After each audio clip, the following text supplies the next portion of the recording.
اچھا ناظرین، حکومت نے اسی بے شرمی کا کھیل جاری رکھتے ہوئے صرف 9 منٹ میں 6 قوانین منظور کروا کے آئین پہ شب خون مارنے کی اپنی طرف سے کارروائی پوری کر لی، اور حکمران مطمئن ہے کہ اپنی غیر آئینی اور جعلی حکومت کو بچانے کے لیے انہیں جو اقدامات کرنے تھے وہ انہوں نے کر لیے، اور حکومت نے اپنے سب سے بڑے مخالف کو 1.5 سال سے جیل میں ڈال رکھا ہے۔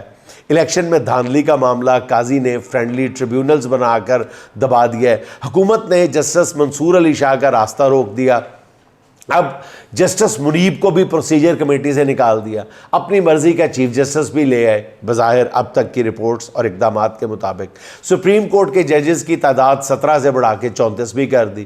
اب حکومت اپنے ملازموں کو سپریم کورٹ کا جج بنائے گی، جس کے بعد عملی طور پہ عدالت عظمیٰ ایک جوڈیشل میجسٹریٹ کی عدالت بن کے رہ جائے گی۔ سب سے اہم بات یہ ہے کہ تمام سروسز چیف کی میعاد 3 سال سے بڑھا کر 5 سال کر دی گئی ہے، اور ان ترامیم کے بعد نواز شریف کی تقدیس کی مالا جپنے والے کہاں ہیں؟ میری آنکھیں تلاش کر رہی ہیں، جو کہتے تھے کہ نواز شریف اب کسی غیر آئینی اقدام کا حصہ نہیں بنیں گے، کسی کی ایکسٹینشن کے کھیل میں شامل نہیں ہوں گے، وہ صرف اب جمہوریت نوازی کریں گے۔ ناظرین، میں بہت برسوں سے یہ کہتا چلا آ رہا ہوں کہ میاں صاحب کے لیے سول سپریمیسی کا کھیل جو ہے وہ بالکل ایسے ہی ہے، وہ ہر مہینے 2 مہینے بعد بدلتا ہے۔ جیسے کہتے ہیں نا کہ کوئی مہینہ 30 کا ہے، کوئی مہینہ 31 کا ہے، ایگزیکٹلی اسی طرح نواز شریف صاحب کے لیے بھی کوئی مہینہ سول سپریمیسی کا ہوتا ہے اور کوئی مہینہ جو ہے وہ کسی اور کی سپریمیسی کا ہوتا ہے۔ جو کہتے تھے کہ قائد محترم 26ویں ترمیم پہ خوش نہیں ہیں، ناراض ہو کے لندن جا بیٹھے ہیں، ان نئی ترامیم نے نواز شریف ان کی جماعت کے تن پہ مجھے کہنے دیجئے کہ چیتھڑا تک نہیں چھوڑا۔ ووٹ کو عزت دو کا نعرہ لگانے والی جمہوری جوکر پارٹی تاریخ کے حمام میں الف ننگی کھڑی، اور اس کے تن بدن پہ اب کچھ نہیں بچا ناظرین۔ اور نون لیگ ان مکاریوں کو اپنی کامیابیاں سمجھ رہی ہے اور خوشی کے ایسے شادیانے بجا رہی ہے کہ کان پڑی آواز سنائی نہیں دے رہی۔ وہ آپ نے سنا ہی ہوگا کہ ایک بندہ جا رہا ہوتا ہے پہاڑی راستے پہ، تو اس کو آواز آتی ہے رکو، وہ رک جاتا ہے اور اگلے ہی لمحے دیکھتا ہے کہ اوپر سے اس کے سامنے سے ایک بھاری پتھر آ کے گرتا ہے، اس کی جان بچ جاتی ہے۔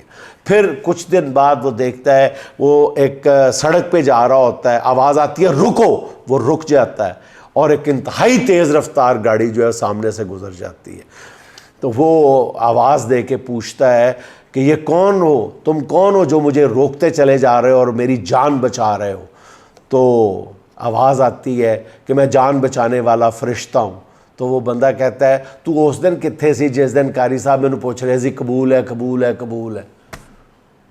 تو قاری صاحب کہتے ہیں کہ پتر میں اس دن بھی تینوں کہا سی کہ رکو، لیکن اس دن ٹولاں دی آواز اتنی اچھی سی کہ تو میری گل سنی ہی نہیں۔ ناظرین، اصل بات یہی ہے کہ کیا نون لیگ کے اقتدار کو ان اقدامات کے نتیجے میں دوام ملے گا؟ کیا اب ہر گلی میں مرزا یار اکیلا پھرے گا؟ ایسا نہیں ہوتا جناب، تاریخ کی گواہی اس کے بالکل الٹ ہے۔ یہاں بڑے قاہر اور جابر حکمران آئے جن کا اقتدار پر قبضہ ہر طرح سے مکمل تھا، آخری گھنٹے تک وہ اپنے آپ کو طاقت کل سمجھتے تھے، عقل کل سمجھتے تھے، اور جن کی زبان سے نکلا ہوا ہر لفظ قانون کا درجہ پا جاتا تھا۔ مگر جب بپھرے ہوئے عوام اپنا حق لینے کے لیے نکلتے ہیں تو قانون کی کتابوں میں زبردستی درج کرائی گئی بکواسیات اور حکمرانوں کے تحفظ کے لیے بنایا گیا ہر قانون ان کی پاؤں کی ٹھوکر پہ ہوتا ہے، اور اس کا عملی مظاہرہ چند ماہ پہلے دنیا نے بنگلہ دیش میں دیکھ لیا۔ اب آپ ناظرین کہیں گے کہ بنگلہ دیش کی عوام کسی اور مٹی کی بنی ہوئی ہے، ہماری عوام اور مزاج کی حامل ہے۔ ایک حد تک یہ بات درست ہے، لیکن ہمارے ہاں ناظرین ظلم جن حدوں کو چھونے لگا ہے تو معاملہ مجھے بنگلہ دیش سے بھی آگے جاتا ہوا نظر آ رہا ہے۔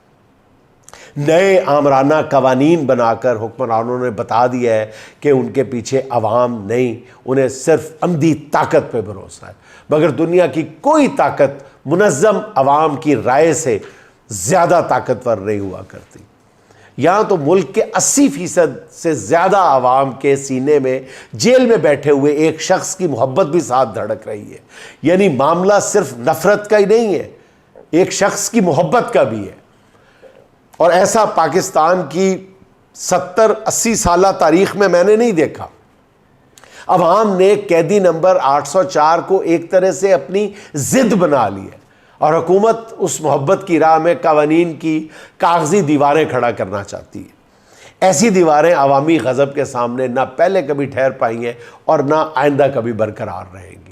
یہ میری بات آپ نوٹ فرما لیں ناظرین۔ عام آدمی کے اندر حکمرانوں سے نفرت کا ایسا الاؤ دہک رہا ہے کہ کوئی بھی واقعہ، معمولی سا واقعہ، ایسی چنگاری بن سکتا ہے جس میں سارا مصنوعی انتظام، بندوبست جو کیا گیا ہے، یہ جل کے بھسم ہو جائے گا، یہ ہاؤس آف کارڈز گر جائے گا۔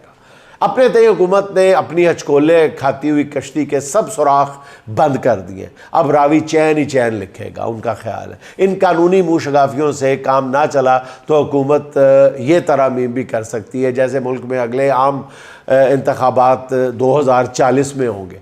موجودہ وزیر اعظم شہباز شریف صاحب 85 سال کی عمر تک اس عہدے پر رہ سکتے ہیں، ملک کی خدمت کرتے رہیں گے۔ صدر مملکت آصف علی زرداری صاحب جو ہے وہ تا حیات، بلکہ میں نے عرض کیا تھا بعد از مرگ بھی صدر مملکت ہی رہیں گے۔ اصل میں ان ترامیم سے حکومت نے عام آدمی کو یہ پیغام دے دیا ہے کہ اس نظام میں رہتے ہوئے کچھ نہیں ملے گا۔ جن لوگوں کا یہ خیال تھا کہ اس نظام کے اندر رہتے ہوئے ہی اقتدار پر قابض لوگوں کو شکست دی جائے گی، تو حکومت نے انہیں یہ بتا دیا ہے کہ طاقت کے سارے سرچشمے حکومتی ایوانوں سے پھوٹ رہے ہیں، عوام کی طاقت سے نہیں۔ ان سے وہی سیراب ہوگا جو حکومتی گھاٹ پہ سرنگو ہوگا۔ اور نئے قوانین نے ملک میں عملی طور پہ ناظرین آمریت مسلط کر دی ہے، اور ان ترامیم کے بعد ملک میں اب جب کبھی بھی الیکشن ہوں گے تو وہ اصل میں چوری چکاری کا مقابلہ ہوگا۔ پرامن انتقال اقتدار اب دیوانے کا خواب رہ گیا۔ اور ان ترامیم کا ایک فائدہ اس لحاظ سے یہ بھی ہے کہ اب حکومت سے نہیں، اس نظام سے چھٹکارے کی بات ہوگی۔ یہ بلیسنگ ان ڈسگائز ہے، یہ جو کچھ ہوا ہے یہ اس میں چھپی ہوئی بھلائی ہے کہ اب حکومت سے چھٹکارے کی بات نہیں ہوگی، اس نظام سے چھٹکارے کی بات ہوگی۔ تحریک انصاف کے لیے اس میں کھلا پیغام ہے کہ انہیں اب کسی ایوان سے نہیں، سڑکوں پر انصاف ملے گا۔ پی ٹی آئی کے صلح جو اور بات چیت سے مسئلے کا حل نکالنے کی کوشش کرنے والوں کو شاید اب اپنے موقف پہ نظر ثانی کرنا پڑے گی۔ بیرسٹر سلمان اکرم راجہ نے گزشتہ ہفتے جو بات کی تھی ناظرین کہ کم از کم 4 لاکھ لوگوں کو احتجاج کے لیے نکلنا ہوگا، میرا خیال ہے کہ اب اس کے علاوہ دوسرا حل کوئی باقی نہیں بچا۔ مہذب ملکوں میں الیکشن کے ذریعے انقلاب آتا ہے، بدقسمتی سے پاکستانی پارلیمنٹ نے عوام کو خونی انقلاب کی راہ دکھانے کی کوشش کی ہے۔ اللہ نہ کرے، اللہ نہ کرے، اللہ نہ کرے کہ پاکستانی عوام بھی اس راستے کا انتخاب کرنے پہ مجبور ہو جائیں۔ ابھی بھی وقت ہے، پنجابی میں کہتے ہیں کہ ڈلے بیراں دا ہلے بھی کچھ نہیں بگڑیا، تو گرے ہوئے بیروں کو سمیٹنے کی کوشش کی جائے تو ابھی بھی میرا خیال ہے کہ معاملات کو کنٹرول میں لایا جا سکتا ہے۔ ناظرین، کل پاس ہونے والی ترامیم پر عمران خان کا موقف سامنے آ گیا۔ کہاں گئی وہ ساری ڈیل کی باتیں؟ جیل میں اپنے بھائی کے ساتھ ملاقات کے بعد علیمہ خان صاحبہ نے بتایا کہ عمران خان کا کہنا ہے کہ کل جو کچھ اسمبلی میں ہوا یہ ظلم کے نظام کو جائز قرار دینے کی کوشش ہے۔ کل 4 گھنٹے میں بغیر کسی بحث کے ترمیم پاس کر کے عالمی ریکارڈ قائم کیا گیا ہے۔ جمہوریت اور انصاف کے نظام کو دفن کیا جاتا ہے اس طرح۔ یہ عمران خان صاحب کے لفظ ہیں۔ خان صاحب کا کہنا تھا کہ 1.5 سال سے کہہ رہا ہوں کہ آپ کی آزادی چھینی جا رہی ہے، سپریم کورٹ پہ قبضہ کرنے کی کوشش کی جا رہی ہے، آپ نے اس ظلم کے نظام کو قبول کرنا ہے یا اس کا مقابلہ کرنا ہے، فیصلہ کریں۔ خان صاحب نے کہا کہ مقابلہ کرنے کا ایک ہی طریقہ ہے کہ آپ اس ظلم کے خلاف لاکھوں کی تعداد میں